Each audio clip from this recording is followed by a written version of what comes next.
will just share a little bit about the trimesters.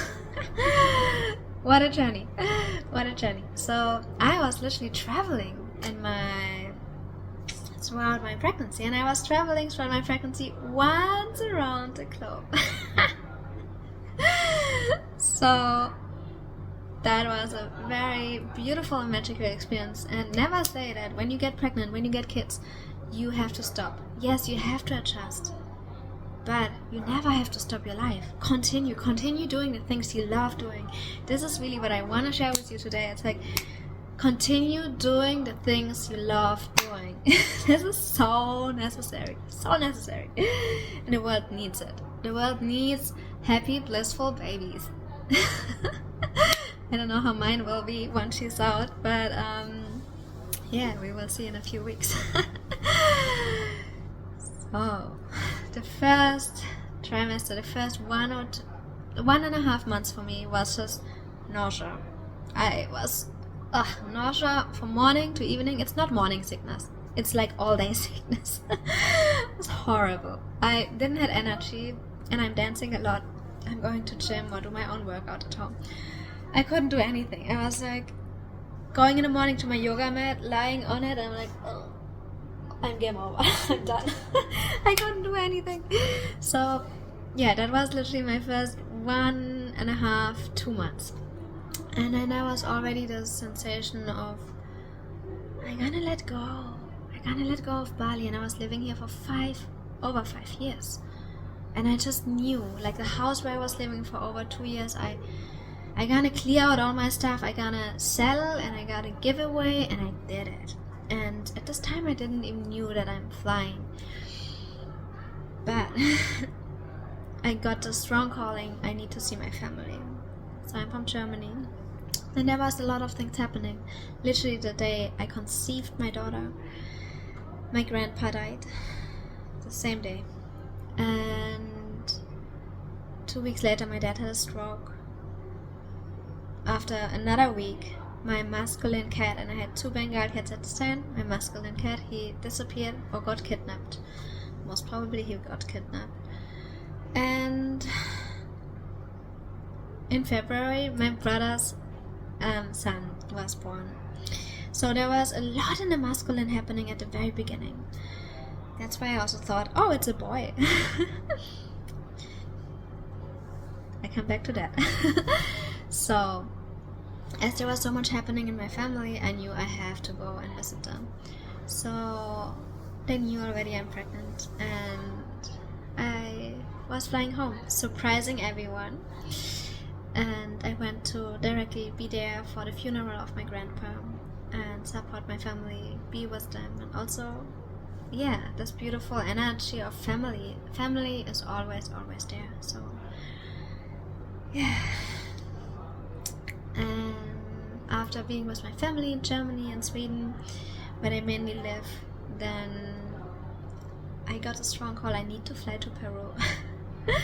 And my beautiful baby soul, she is really clear and really strong, and giving me guidance, giving me clarity on what to do, what she likes, what she doesn't like, with food habits.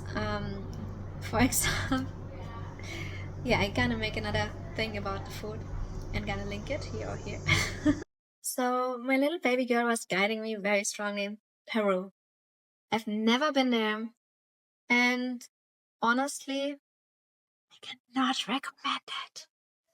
Don't go in pregnancy for the first time to Peru. For me, it was, at least for me, it was on my body, physically, the hardest experience. I had headache all day from the altitude because it's very high. I went to the Sacred Valley, to Pisac, and near Cusco. And then I was traveling after a few days because I could also, in the night, I couldn't sleep. There was so much restlessness, and there's so much medicine of, yeah, all the psychedelics and altering state ceremonies where just in the whole valley there's this intense energy of medicine, of constant people diving deep and purging realizing, opening to others' fears. So for me, it was one of the most intense energies to be around, and so I couldn't even sleep because I could feel the spirits. I'm very sensitive to that, so I just couldn't sleep. And after a few days, I was like, I cannot. I need to do something. And it was also freezing cold. I'm hypersensitive. And that's why I live in Bali. I love when it's hot. I love when it's warm around me. And I just love the heat and the sun, and I love to sweat, and yes. So it was very intense. And for the first time, I got really worried about her. Very worried. She was not moving much anymore, and yeah, I could feel her actually from the very beginning. I could feel once her heartbeat was starting. I could feel when her soul was incarnating deeper. I can just feel her. And then when our souls were communicating, I couldn't sleep. So there was really this merging of her and me into one being. She is her own being, but into me. So that was a very powerful and spiritual process as well, which I discovered. And in Peru, so intense, so intense. I was just like suffering in all always. But nevertheless, we were guided to go to Machu Picchu, which was very beautiful, powerful, and within 1 hour we were walking around, done. We did our activations and some magic, and done. And I still stayed 2.5 weeks in Peru, even though it was super intense. The community is beautiful. I got to know some amazing friends and very beautiful souls there. But it's definitely not calling me for a very long time. I don't know if it will ever call me back again. But it was very, very intense. Next travel went to Mexico. I have never been in Mexico as well. I always wanted to, in my womb, like I could feel my womb. She was calling me, go to Mexico. And there was also this openness. Will I birth in Mexico? Will it be Bali? I knew already Germany, Europe, it will not be, because I don't want to be in the system. I don't want to have a hospital birth. I want to have a natural home birth. So, Mexico. Once I arrived, I could really feel like, phew, my body was relaxed. I was like, oh, it's warm again. It was like this nourishment. But also Mexico is very rough. It's a very powerful country. The land, the frequency of the land, and wow, very raw. And it really brings out what wants to be seen. So I had around 1 or 2 weeks with my friends there, was meeting friends again. I was like, oh, so grateful to be in sisterhood again, having this nourishment.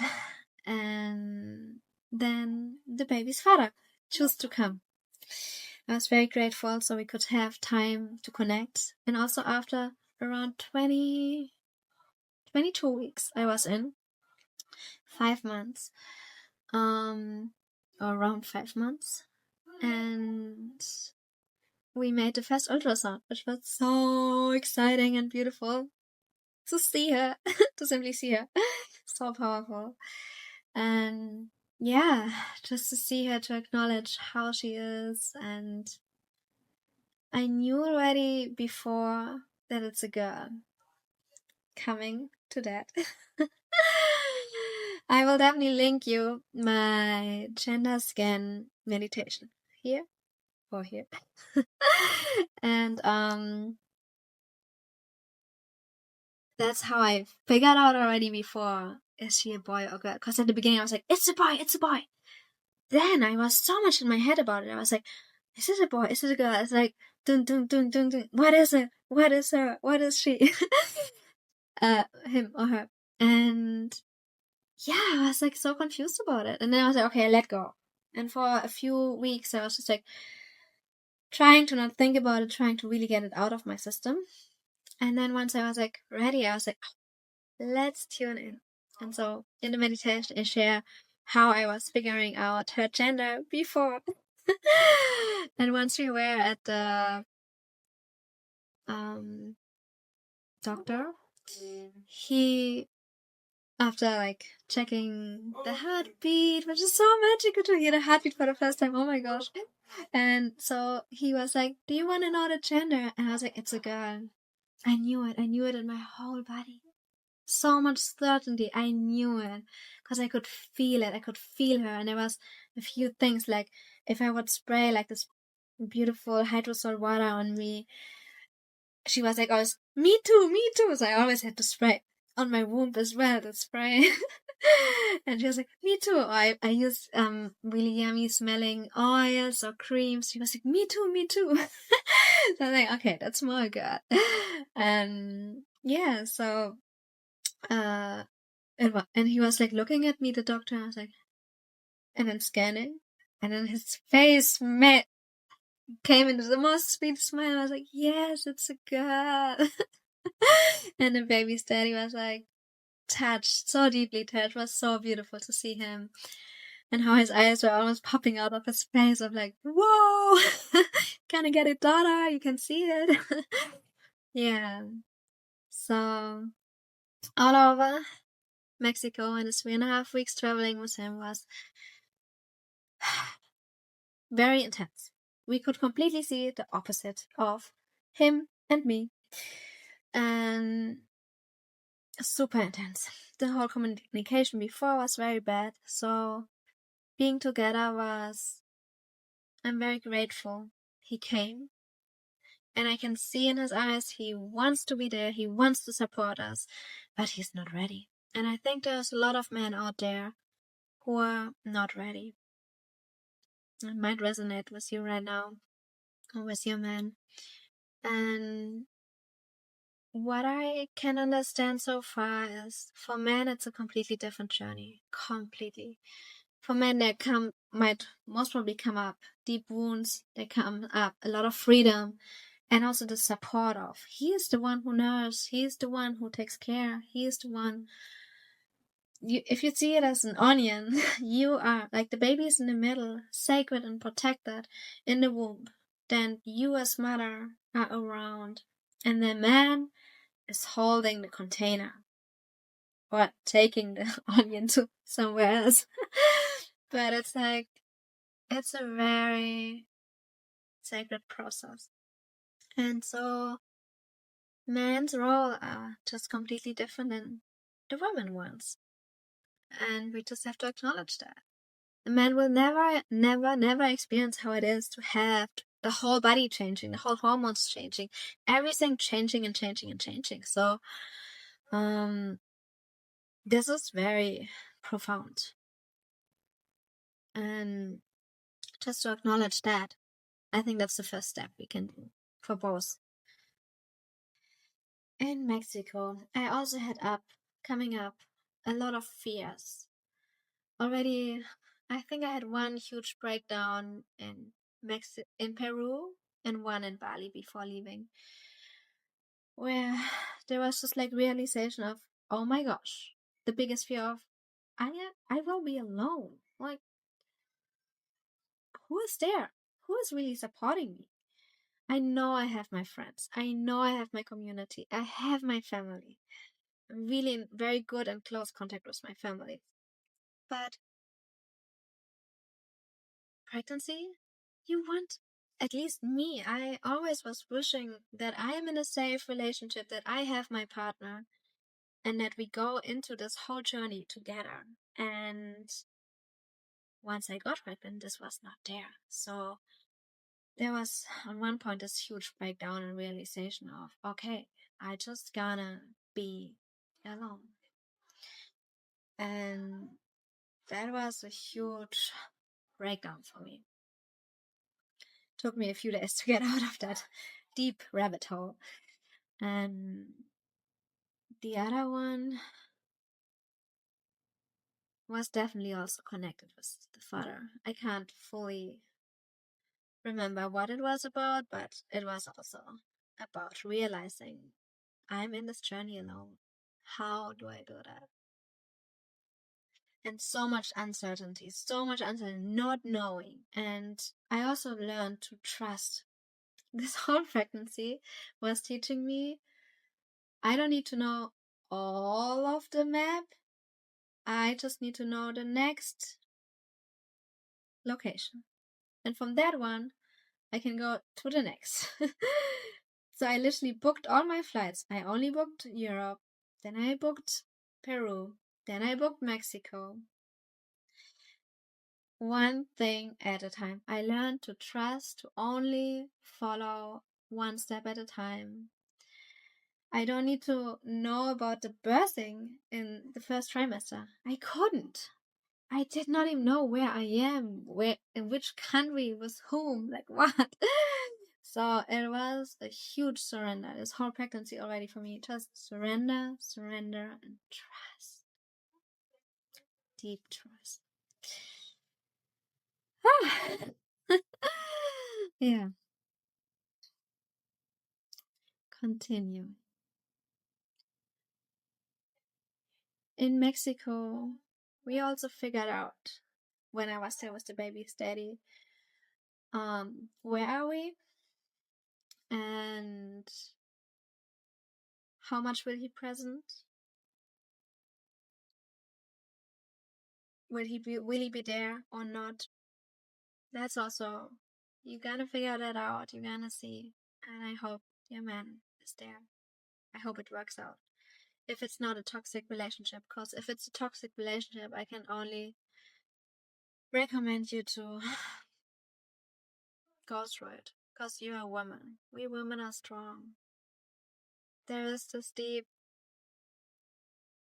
inner wisdom. We women are so strong. So I wish you, wherever you are in your journey, that you find that inner strength, that you reconnect to that. And if you're in a relationship or not, you choose the highest timeline for you and your baby or babies. And this is the most important what to do. And if it's the baby's daddy or if it's another man, they will come and they will show up and you will receive the support. But it might not be always there.